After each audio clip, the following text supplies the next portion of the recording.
Happy cuan buat para cuan mania. Jadi kembali hari ini kita akan membahas 3 buah emiten. Itu diantaranya emiten yang akan kita bahas hari ini adalah emiten yang dimiliki oleh Waskita Beton Prekes, kemudian Pura Delta Lestari, serta Bank Pembangunan Daerah Jawa Timur.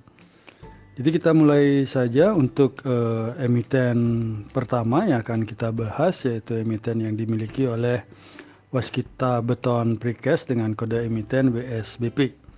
Jadi kalau kita perhatikan WSBP itu hari ini dibuka di harga 118 dengan rentang harganya adalah 117 sampai dengan 120.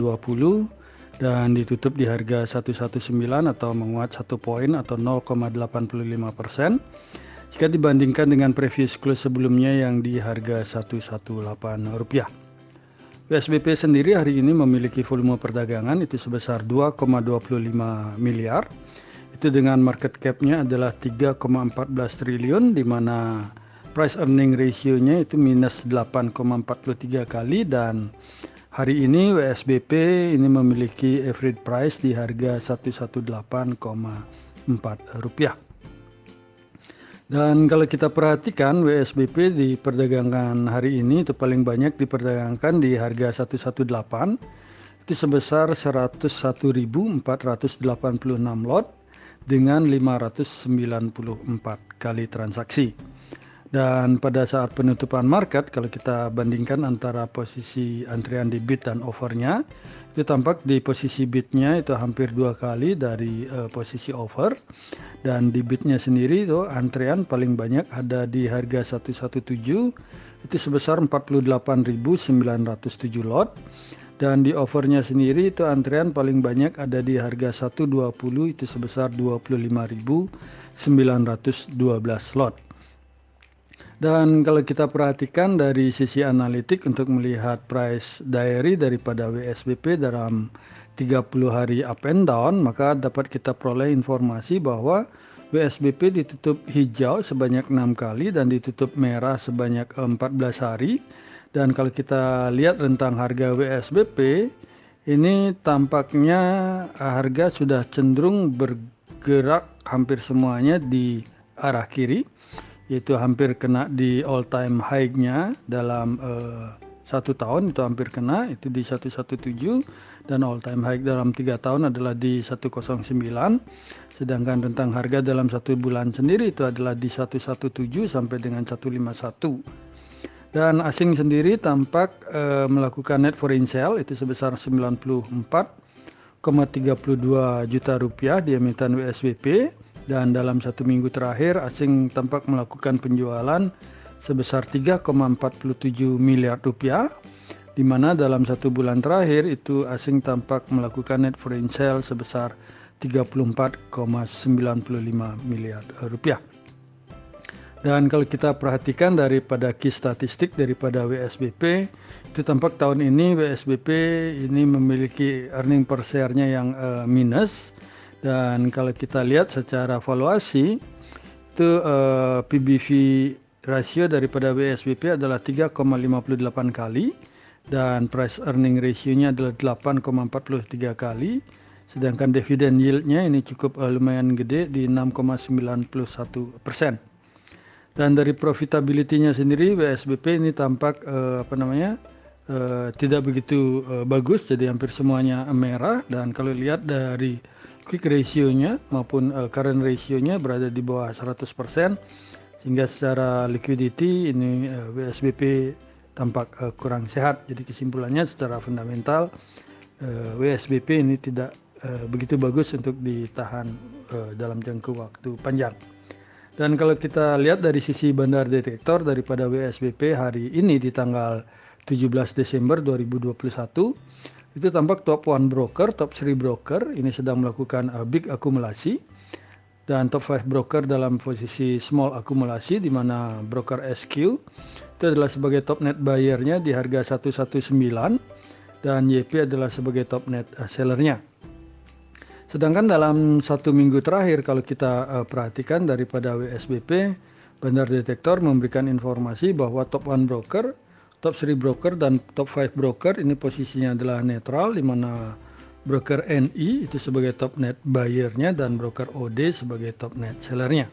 Dan kalau kita perhatikan SQ ini dalam 1 minggu terakhir itu juga masuk di emiten WSBP ini.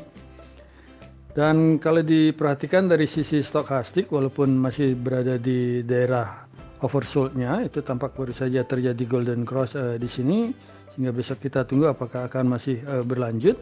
Dan dari volumenya sendiri ini kalau kita perhatikan, volumenya masih belum begitu menarik karena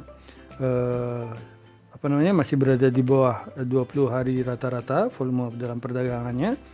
Dan dari MACD ini juga tampak dari histogram ini masih bergerak di bawah angka 0, dan dari garis MACD-nya sendiri ini tampak baru berusaha untuk memotong daripada garis signal, sehingga kita tunggu konfirmasi ke depannya apakah ini akan bergerak ke atas atau terjadi perubahan tren ataukah masih menunggu untuk koreksi. Dan kalau kita lihat secara EMA-nya sendiri itu tampak baik EMA 5, 8, 13 maupun 50 ini masih bergerak ke bawah, dan demikian juga dengan EMA 200-nya, sehingga secara short term maupun middle term dan long term WSBP ini masih bergerak ke bawah, sehingga kalau kita tarik garis support dan resisten itu bagi kami support pertama dari WSBP itu ada di harga 112 dan support keduanya di 119, sedangkan resisten pertama itu ada di 127 dan resisten kedua ada di 129 rupiah. Dan kalau kita perhatikan 109 ini merupakan all time low daripada WSBP dalam 3 tahun terakhir ini.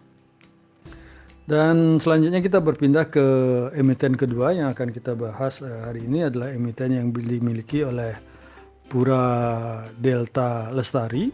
Jadi kalau kita perhatikan Pura Delta Lestari itu tampak hari ini itu dibuka di harga 194 dengan rentang harganya adalah 193 sampai dengan 197 dan ditutup di 195 atau menguat hanya 1 poin atau 0,52% jika dibandingkan dengan harga di penutupan kemarin yang di 194 rupiah. DMAS sendiri atau DMAS sendiri ini memiliki volume perdagangan itu sebesar 4,22 miliar rupiah hari ini, di mana market cap daripada DMAS adalah di 9,40 triliun dengan price earning ratio-nya yang belum begitu mahal, yaitu masih 11,11 kali, dan DMAS sendiri hari ini memiliki average price di 195 rupiah. Kalau kita perhatikan DMAS hari ini paling banyak diperdagangkan di harga penutupan yaitu di 195 itu sebesar 124.661 lot dengan 1.302 kali transaksi. Dan kalau kita perhatikan pada saat penutupan market hari ini posisi bid dan offernya itu tampak posisi bidnya ini hampir 3 kali lipat daripada posisi offernya, dan di bidnya sendiri antrean itu paling banyak ada di harga 193 itu sebesar 48.069 lot, dan di offernya sendiri antrean paling banyak pada saat penutupan pasar itu ada di harga 200 sebesar 16.152 lot. Dari sisi price daripada DMAS sendiri itu tampak DMAS dalam 30 hari terakhir kumulatif up and down itu ditutup hijau hanya sebanyak 5 kali dan ditutup merah sebanyak 11 hari. Dan kalau kita perhatikan dari rentang harga daripada DMAS itu tampak dalam 1 bulan terakhir itu rentang harganya adalah di 193 sampai dengan 228, dan dalam year to date-nya sendiri ataupun dalam 1 year-nya itu adalah di 173 sampai dengan 258, sehingga DMAS masih boleh dikatakan cukup murah kalau dibandingkan dengan rentang harga yang dimilikinya. Dan asing sendiri tampak melakukan net foreign sale itu sebesar 569,05 juta rupiah, dan dalam 1 minggu terakhir itu asing tampak melakukan penjualan juga di emiten DMAS sebesar 4,13 miliar rupiah, sedangkan dalam 1 bulan terakhir itu asing tampak melakukan net foreign sale sebesar 5,61 miliar rupiah di emiten Demas. Dari sisi key statistik daripada Demas sendiri, jadi kalau kita perhatikan dari price earning per share daripada Demas, itu tampak earning per share daripada Demas kalau diperkirakan dalam tahun ini kemungkinan masih lebih kecil daripada tahun kemarin, kan tetapi kalau kita perhatikan di kuartal ketiga, itu tampak kuartal ketiga di tahun 2021 ini adalah yang paling tinggi jika dibandingkan dengan 3 tahun belakangan ini dari earning per share yang dimiliki oleh Demas. Dan dari sisi valuasi itu kalau kita lihat PBVR-nya daripada Demas itu adalah sebesar 1,62 kali, tidak begitu mahal. Demikian juga PER-nya itu hanya 11,11 kali. Sedangkan yang cukup menarik di sini adalah dividend yield-nya yang lumayan cukup besar di 12,82%.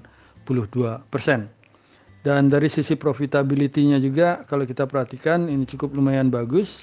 Net profit margin-nya itu 2 digit dan return on equity-nya juga 2 digit, sehingga ini cukup lumayan bagus dari sisi profitability. Dan kalau kita berpindah ke likuiditasnya sendiri, itu tampak juga likuiditas daripada Demas ini cukup lumayan sehat, di mana quick ratio-nya itu hampir 2 kali dan current ratio-nya hampir 5 kali. Sedangkan debt equity ratio-nya itu hanya sebesar 11,78%.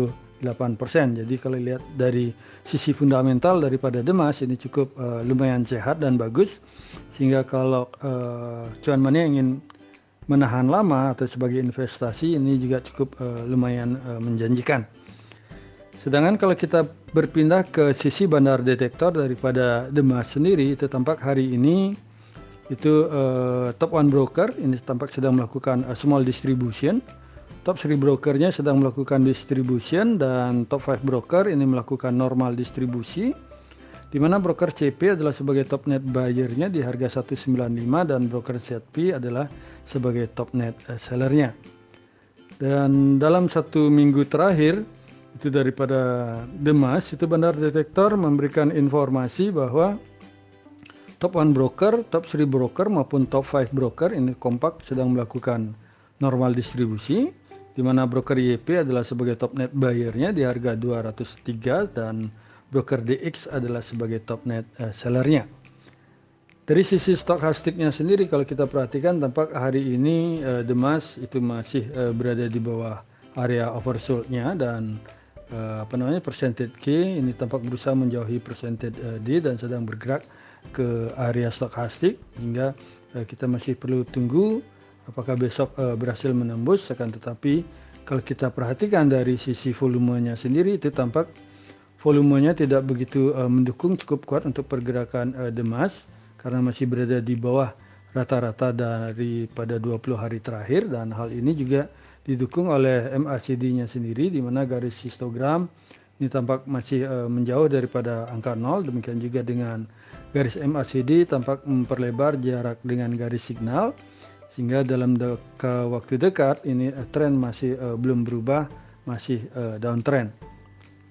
Dan kalau kita perhatikan dari Demas sendiri di sini dari sisi EMA-nya itu tampak EMA-nya masih bergerak ke bawah, jadi candle ini masih berada di bawah EMA 5, 8, 13 maupun EMA yang lainnya. Dan kalau kita tarik dari garis support trendline, jadi bagi kami sebagai support kuatnya ini berada di 187 dan akan jika ini berbalik ke terjadi pemantulan maka akan menuju ke 212, ini akan segera menuju 212. Tapi kalau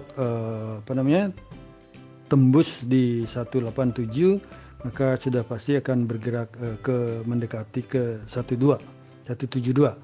Dan Demas sendiri bagi kami memiliki resisten itu di 212, dan kalau tembus dari support resisten trendline maka Demas akan kembali bisa menuju ke 240 rupiah. Dan selanjutnya untuk emiten terakhir yang akan kita bahas hari ini adalah emiten yang dimiliki oleh Bank Pembangunan Daerah Jawa Timur, itu dengan kode emitennya adalah BJTM. Dan kalau kita perhatikan, itu BJTM tampak hari ini itu dibuka di harga 760, itu dengan rentang harganya adalah 755 sampai dengan 765 rupiah, dan ditutup di harga 765 atau menguat 5 poin atau 0,66% jika dibandingkan dengan previous close-nya yang di 760 rupiah. BJTM sendiri memiliki volume perdagangan itu sebesar 4,09 miliar rupiah hari ini di perdagangan hari ini, dengan market cap-nya adalah 11,49 triliun dan price earning ratio-nya itu hanya 7,27 kali, dan average price daripada BJTM pada saat perdagangan hari ini adalah di 758,8 rupiah. Dan kalau kita perhatikan, itu BJTM tampak paling banyak diperdagangkan hari ini adalah di harga 760, itu sebesar 22.933 lot dengan 457 kali transaksi. Dan pada saat penutupan market, kalau kita perhatikan, tampak antrean paling banyak di posisi bid-nya adalah di harga 750, itu sebesar 36.950 lot, dan di offernya sendiri itu paling banyak antrean ada di harga 770 sebesar 64.524 lot. Dan dari sisi price diary-nya sendiri, kalau kita perhatikan dalam kumulatif up and down 30 hari terakhir, itu tampak BJTM itu ditutup hijau sebanyak 8 hari dan ditutup merah sebanyak 8 hari. Sedangkan rentang harga daripada BJTM sendiri itu adalah dalam satu bulan terakhir adalah di 745 sampai dengan 775, dan year to date-nya adalah di 680 sampai dengan 970 rupiah. Dan asing sendiri tampak melakukan net foreign buy sebesar 1,42 miliar rupiah di emiten BJTM hari ini. Dan dalam satu minggu terakhir, asing tampak melakukan net foreign sale sebesar 308,97 juta rupiah. Sedangkan dalam satu bulan terakhir itu asing tampak melakukan net foreign sale sebesar 8,11 miliar rupiah. Dari sisi key statistik daripada BJTM sendiri, kalau kita perhatikan, itu tampak EPS daripada BJTM di tahun 2021 ini itu diprediksikan paling besar itu jika dibandingkan dengan 3 tahun terakhir. Dan kalau kita lihat secara kuartal, itu tampak juga secara quarterly, itu tampak juga baik di kuartal pertama itu lebih besar dari tahun kemarin, dan kuartal kedua juga demikian, sedangkan kuartal ketiga tampak dia paling besar jika dibandingkan dengan 3 tahun terakhir. Jadi perkembangan daripada EPS BJTM ini cukup lumayan bagus. Dan dari sisi valuasinya, kalau kita perhatikan untuk BJTM, itu tampak dari sisi PBV, jadi price book value ratio daripada BJTM itu hanya sebesar 1,09 kali, dan price earning ratio-nya itu hanya 7,27 kali, sehingga bagi kami secara valuasi PBV maupun PER daripada BJTM ini masih cukup lumayan murah, dan juga didukung oleh dividend yield yang lumayan cukup tinggi di 6,39%, yang lebih besar dari bunga deposito dalam jangka waktu 1 tahun.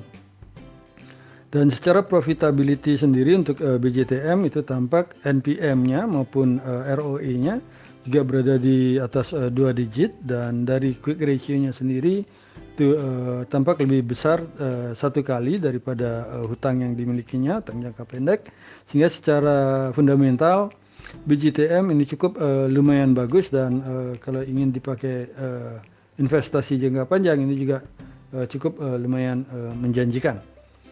Dan dari sisi bandar detektornya sendiri untuk BJTM itu tampak hari ini itu top 1 broker maupun top 3 broker ini sedang melakukan small akumulasi, sedangkan top 5 broker ini dalam posisi normal akumulasi, di mana broker CS adalah sebagai top net buyer-nya dan broker CP adalah sebagai top net seller-nya. Dalam 1 minggu terakhir itu tampak bandar detektor memberikan informasi bahwa top 1 broker ini sedang melakukan normal akumulasi, dan top 3 broker dan top 5 broker posisinya adalah netral, di mana broker XL adalah sebagai top net buyer-nya di harga 763 dan broker CC adalah sebagai top net sellernya.